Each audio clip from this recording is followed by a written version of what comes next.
welcome back to the Citytilidie channel. You're all staying safe and well, and part one of a three-part tribute to the late great Tony Buck, who sadly died in 2025. So this is my little tribute to Tony, of course, when I first started going around about the time he joined City. So yes, great memories, fantastic memories, I have to admit. At the time when I heard of his passing out, I did shed a tear, and certainly when we did that little memorial thing at the Etihad, I shed a tear that day as well. But this is a three-parter. This is part one. I've done other stuff on Tony. I've done a Dream debut special, and of course, as I said, there'll be a manager special coming out as well, and a couple of other things I've done on Tony Buck.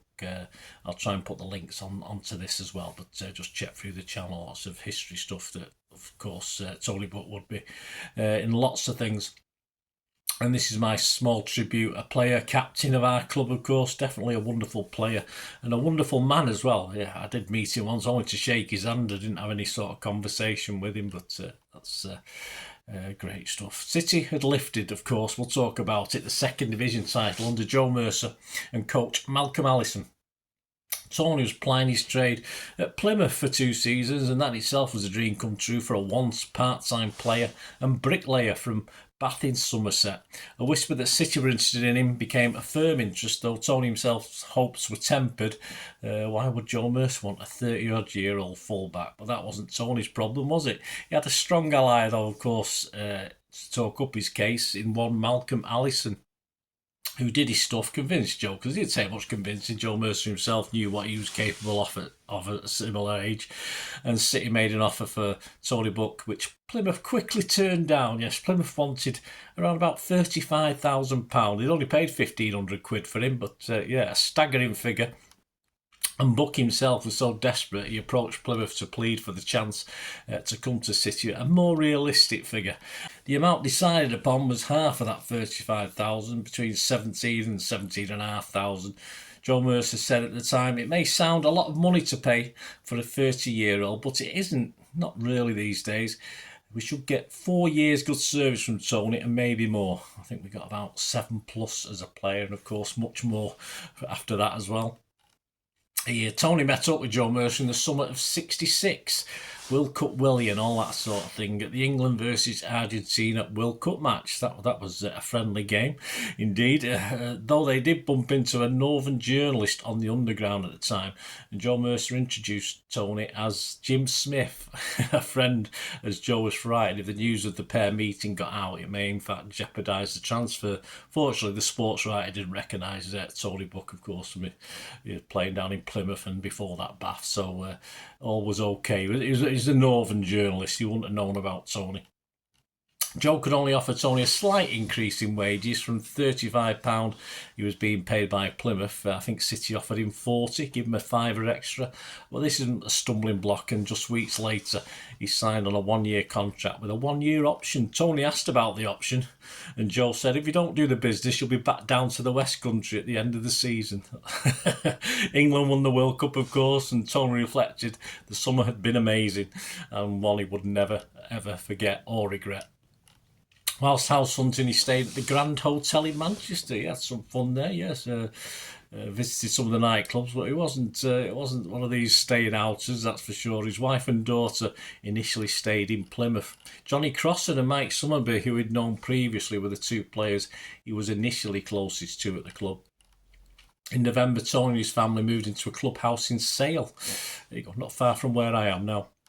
On to that first season, 1966-67. There's an image there of the team with the second division trophy. Buck is far left back row, so that's the first image we see Tony Buck in the team squad. Buck's pre-season, yes, he always used to do a vital statistics, that's how you say it. And these are interesting because you'd expect the weight to change, but Tony Buck's height changed over time, and you'll see this as we go through these. But his statistics were given as 5 feet 11 and 11 stone 2 pounds, but you'll see that will change over the coming years. Despite a 1-1 draw at Saints on the 20th of August 1966 in his debut, a few years later Tony himself picked this as his favourite game. Despite the trophies he would go on to lift, of course, he actually had it down as 1-0, a 1-0 loss in his book, Main Man. Yes, so memory can play tricks. I've noticed that when I'm reading through some of these players' books. He was the Manchester Evening News Man of the Match, or they called it Monday's Man. Please check out my dream debut feature on Tony Book for a little bit more about that. And he'd been kidding by his teammates there was a big financial reward. Now, I had £500 here, but it wasn't. Surely it wasn't £500, more like 50 quid. So, of course, I got that from a couple of sources. So, I have a feeling it would have been 50 quid, which is a handsome amount of money in those days. A couple of course, just over a week's wages. But for just being a man of the match, that was fine. But as I say, it could be 500, but seems high. But then again, he was gutted to find out it'd been a wind-up, so perhaps it was 500 quid and not 50 quid. But anyway, we'll digress from that. The 11 that turned out for this debut game for City. This is I'll read when he plays his last appearance. I'll read the 11 out, see what the difference is. But this was Dowd, Buck, Kennedy, Pardo, Heslop, Oakes, Summerby, Bell, Murray, not as well known, of course, as some of the other guys, Connor, Young, and the sub was Mike Doyle. His home debut just 4 days later on the 24th of August was in front of 50,923 fans against Liverpool. The fans soon took to Tony as City won 2-1. After these two games, one sports critic wrote, "2 fine games in the First Division have erased all doubts about his ability to be there." Joe Mercer said, "The star in both matches, he's a revelation." Tony played in front of his biggest crowd till then in the first Manchester derby at Old Trafford on the 17th of September. It was a 1-0 loss with Law scoring the only goal, though it would be the norm in their matchups. Tony kept a certain George Best on a fairly tight leash. He did score occasionally, but he kept him in his pocket, and they both agreed that they were the toughest opponents for both players. George Best said Tony Book, and Tony Book said George Best, so they both appreciated each other. In fact, Tony had been guided by Allison on how to play Georgie Best. Having analysed footage of Best, it was felt that defenders always committed themselves, which allowed George Best to, of course, dodge tackles, etc. So what they did with Tony Book was just to tell him to wait, let George Best make the first move rather than try to tackle. And Book was so much quicker reaction-wise, he managed to react very quickly and usually take the ball off George Best. Image from the 24th of September at Bloomfield Road there. Tony, the wonderful Hoop City socks, by the way. I love those. I used to love those socks. I don't know why. I think they look. I think they've worn them in more modern times, but I did like those Hoop socks. So Tony and keeper Harry Dowd combined to help keep a clean sheet for City in a 1-0 win. Crossan was a scorer. It was City's first league win, actually, in 6 games. Yes, it was a hard season from this. Images taken there from Burnley versus City as well at Turf Moor on the 29th of October. Crossan got a couple and Bell scored the goals in the 3-2 win. And a tale of two Willies Book in action, blocking a Willie Irvine shot, and he calmly carries the ball away to clear as Burnley's other Willie Morgan, tangles with Harry Dowd. Another image there, guys. I hope you enjoy these images taken from City's 1-0 win at Stoke on the 12th of November.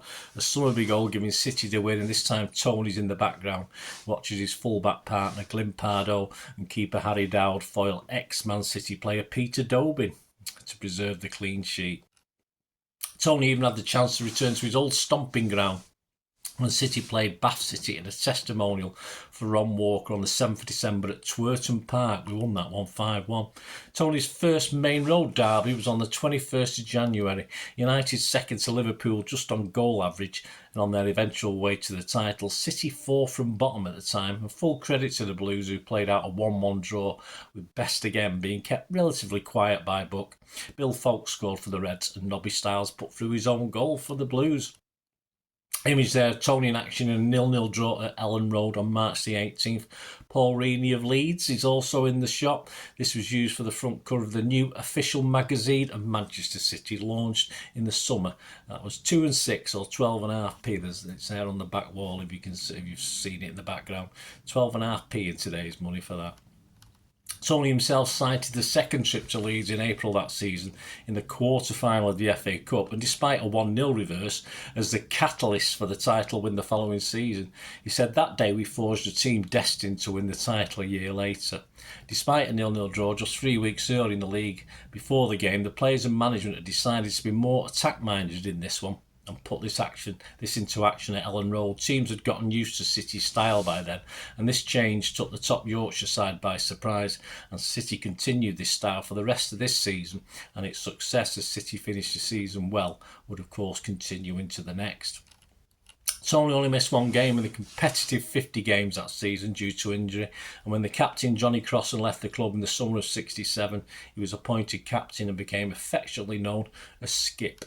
To reflect the impact he had in his first season for City, the City fans voted him our Player of the Year. His season stats in the league: 41 of the 42 games he missed Sheffield United away through injury. On April Fool's Day, we lost that 1-0 as well. In the FA Cup he played 6 games, and in the League Cup he played twice. City finished 15th of 22 that first season back in the First Division, played 42, won 12, drawn 15, lost 15, 43 goals for, 52 against and 39 points.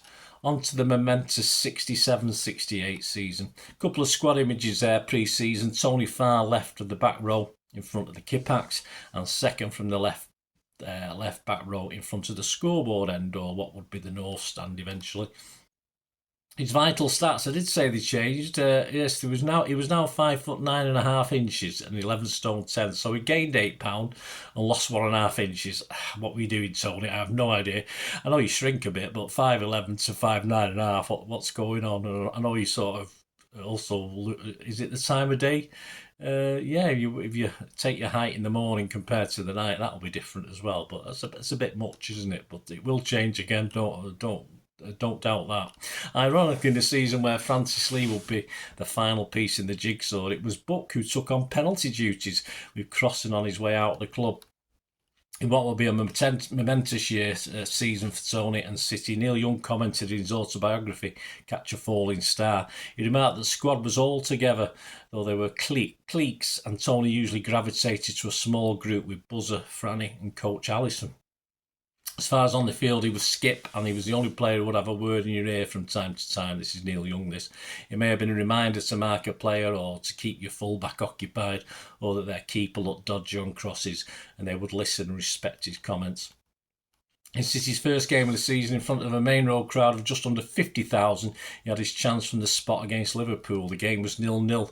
Tony put the spot kick over the bar. Tony remembers the fans booing him and heard one bloke shout, "Get back to Plymouth, you old bugger." The game ended 0-0, so Tony was not flavour of the month with at least one supporter anyway, though Tony said he didn't sound malicious. Image there, a disappointing 3-0 loss at Stokes Victoria Ground on the 26th of August. Buck and Dow seem ill-placed as the ball flies into the net from Blower, but he's with his back to the goal, who had headed home. On September the 13th, Tony got his first City goal, yes, from the penalty spot in a League Cup Round 2 win over Leicester at Main Road. It finished 4-0. In October, Malcolm approached Tony to ask his opinion on a player he'd played against in the FA Cup with Bath, a certain Francis Lee. Tony confirmed Allison's judgment, and he left Bolton for City. On December the 9th, a 4-1 home win over Spurs went down in City and football legend. It was called the Bally on Ice, if you remember that. It was Tony's idea, picked up at Bath, to fire down the leather studs on the boots to expose the 3 small tacks underneath to allow better grip on the hard, snowy Main Road pitch. This, and of course a very good football team, turned it on for the Match of the Day cameras, who were there that day to record football history. Great image of Tony rising at the back post to head clear, with City keeper Mulhern and Spurs forward Alan Gilzine looking on. City finished the year in the top 4, but was asked the reason behind City's success so far. He said simply, 11 players playing for each other. After that 2-1 loss in the Main Road derby at the end of September, it was a better return to Old Trafford on the 27th of March 1968, a 3-1 win against, like us, title challengers. United took an early first-minute lead through Best. Yes, Tony admitted he'd made his mistake in a mistimed back pass, and he should have stopped Best and didn't.